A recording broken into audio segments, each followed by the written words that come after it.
Hello මම තේජාන් NIBM School of Business එකේ ඉඳලා තමයි මම NIBM Reach එකට apply කරේ. තරම මම ගිය අවුරුද්දෙත් NIBM Reach final එකට ආවා instrumentalist කෙනෙක් විදියට.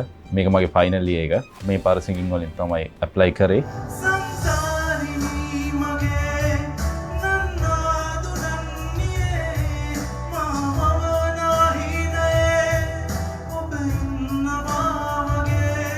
හොඳ තරගයක් දෙන්න ෆයිනල් එකේදී බලාපොරොත්තු වෙනවා. මියුසික් ඇවිල්ලා මගේ ලයිෆ් එකේම පාර්ට් එකක් කියන්නේ මම පොඩි කාලේ ඉඳන් කන්සිස්ටන්සි එකක් ඇතුව කරගෙන ගියපු එකම දේ කිව්වොත් හරියටම හරි. මම try කරනවා ලංකා මියුසික් ඉන්ඩස්ට්‍රි එකේ හොඳ වැඩ ටිකක් කරන්න. song selection එකක් කරත් මම කොතනදී හරි sing කරදි variation එකක් ගත්තත් මම කොහොමද මම එතන ස්කෝර් කරන්න කියන එක තමයි මට තිබ්බ ලොකුම challenge එක.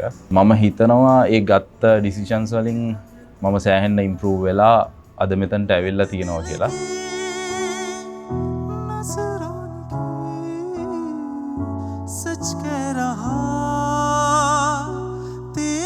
මේ ජර්නි එකේදී මුලින්ම NIBM එකට තෑන්ක් කරන්න ඕනේ මේ ඔපචුනිටි එක දුන්නට. ඒ වගේම මගේ පිටිපස්සෙන් හැම වෙලෙම හිටියා හයියක් වෙලා මගේ පවුලේ කට්ටිය තාත්තා අක්කා අම්මලා නැති වුණා අවුරුදු 8කට කලින්. මම ඉතින් හිතනවා අම්මත් කොහේ හරි ඉඳගෙන සන්තෝෂෙන් බලන් ඉන්න ඇති කියලා.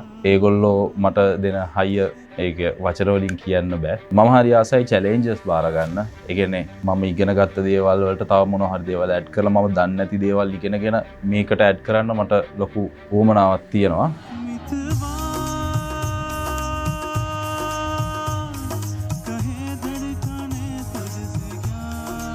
මම මෙහෙම දෙයක් තමයි ෆයිනල් එකෙත් ලෑස්ති කරලා තියෙන්නේ. තගදනි අනනිදීම් දීම් දී තගදිගු දනි අනනිදීම් තදීම් නිකිතකදීම් තරිකිට තාම් නාචරයි.